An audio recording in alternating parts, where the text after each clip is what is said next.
Hello दोस्तों, नमस्कार। मैं कैलाश सर आप लोगों का स्वागत करता हूं कैलाश ऑनलाइन क्लासेस में। तो आज के वीडियो में देखने वाले हैं चैप्टर हिंद चीन में राष्ट्रवादी आंदोलन। हिंद चीन में राष्ट्रवादी आंदोलन के चैप्टर लघु उत्तरीय प्रश्न के जितने सारे क्वेश्चन हैं सबको देखेंगे। तो वीडियो को बिना देरी के शुरू करते हैं। क्वेश्चन नंबर 1 कि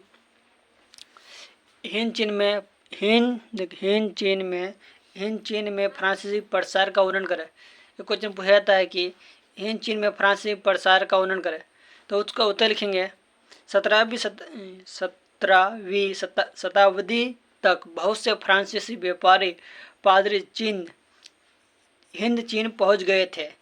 इसके बाद शासक ने कोचिन के शासक से संधि कर अपना शक्ति बढ़ा लिया और कंबोडिया को अपनी अधिकार क्षेत्र में ले लिया।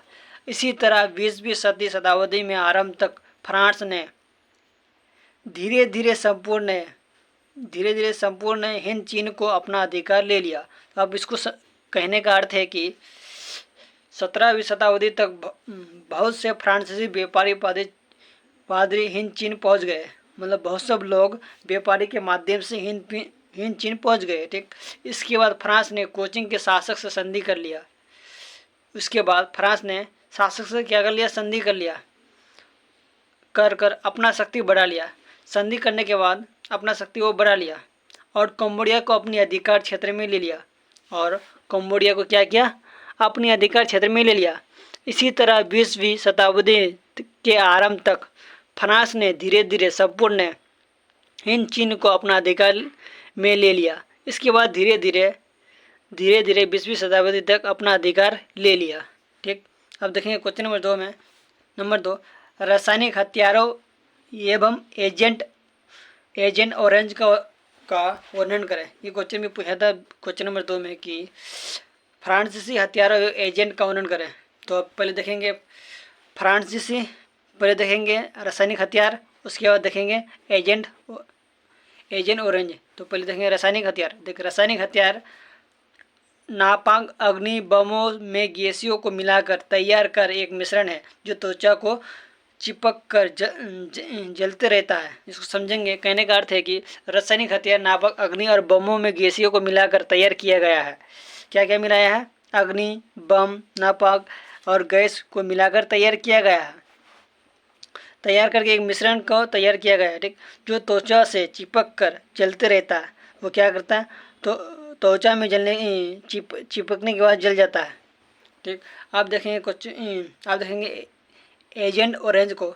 एजेंट ऑरेंज एक ऐसा जहर है। ये क्या है? एक जहर है। कभी ऑब्जेक्ट में पूछ लिया जाएगा कि एजेंट ऑरेंज क्या है। ऑप्शन में दे देगा 3 अदर ऑप्शन, और तो इसका राइट आंसर होगा जहर। एजेंट ऑरेंज एक क्या है? एक जहर है। ठीक, जो पेड़ के पत्तियों को तुरंत सुलझा देता है। क्या करता है? पेड़ के पत्तियों को तुरंत सुलझा देता है, जिससे पेड़ मर जाता है।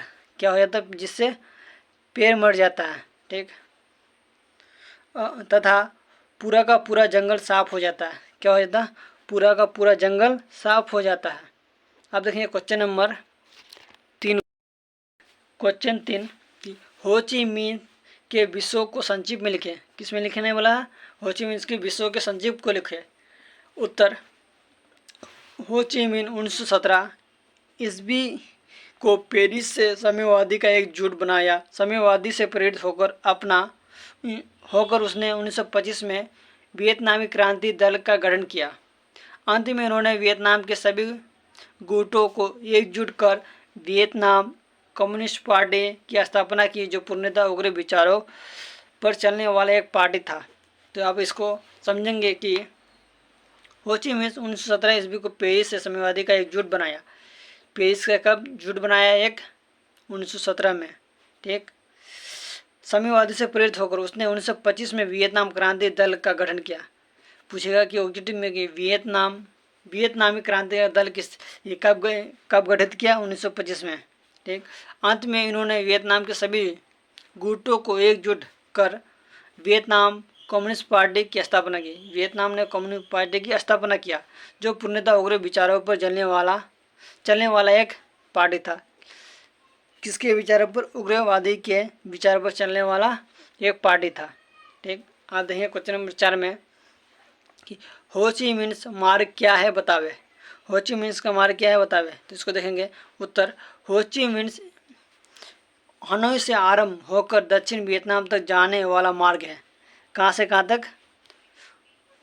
हनोई से लेकर दक्षिण वियतनाम तक, हनोई से होकर दक्षिण वियतनाम तक जाने वाला एक मार्ग है जो लाओस कंबोडिया के सीमा क्षेत्र से गुजरता हुआ जाता है।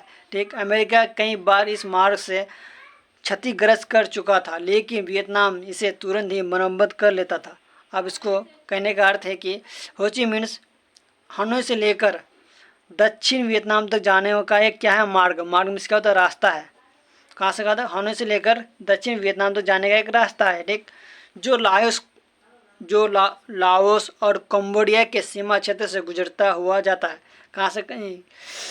कौन सा सीमा से? लाओस और कंबोडिया के सीमा क्षेत्र से गुजरता हुआ जाता है। ठीक, अमेरिका कई बार इस मार्ग को क्षतिग्रस्त कर चुका था। इसके कहने का कि अमेरिका ने कई बार उसे क्षतिग्रस्त मतलब रोड को, मार्ग में रास्ता को खराब कर चुका है, लेकिन वियतनाम इसे तुरंत ही मरम्मत कर लेता, मतलब ठीक कर लेता था। सही कर लेता था या ठीक कर लेता था। ठीक, अब देखिए क्वेश्चन नंबर 5 में। क्वेश्चन नंबर 5, अमेरिका हिंद चीन में कैसे घुसा? चर्चा करें। कि कहने क्वेश्चन का अर्थ है कि अमेरिका हिंद चीन में कैसे घुसा, इसकी चर्चा करें। तो अब उत्तर, अमेरिका फ्रांस को सहायता देने के बहाने हिंद चीन में घुसा था और धीरे धीरे साम्यवादी के विरोध को समर्थन करने लगा। इन्हीं परिस्थितियों में मई 1954 ईस्वी के जेनेवा समझौता के बाद दक्षिण वियतनाम से अमेरिका को समर्थन वाला पूंजी सरकार बनी। अब इसको कहने का अर्थ है कि अमेरिका फ्रांस को सहायता देने के बहाने हिंद चीन में घुसा। किसके बहाने? सहायता देने के बहाने, क्योंकि अमेरिका दिमाग वाला था, तो इसलिए क्या सोचा कि उसको सहायता देने के बहाने हम उसको हिंद चीन देश में घुस जाएंगे। हिंद चीन क्या एक देश है, वे भी ऑब्जेक्टिव में पूछ सकता है कि हिंद चीन कौन था? देश है। में सहायता देने के बाद घुस गया और वो धीरे धीरे साम्यवादी के विरोध को समर्थन करने लगा और वो साम्यवादियों के विरोध के समर्थन करने लगा। इन्हीं परिस्थितियों में मई 1954 ईस्वी के जेनेवा समझौता के बाद मई 1954 में जेनेवा समझौता के बाद दक्षिण वियतनाम से अमेरिका का समर्थन वाला पूंजीवादी सरकार बन गया। कौन सा सरकार बना? पूंजीवादी सरकार बन गया। तो दोस्तों आज की वीडियो में इतना ही, फिर मिलेंगे नए वीडियो में नए टॉपिक के साथ। तब तक के लिए धन्यवाद।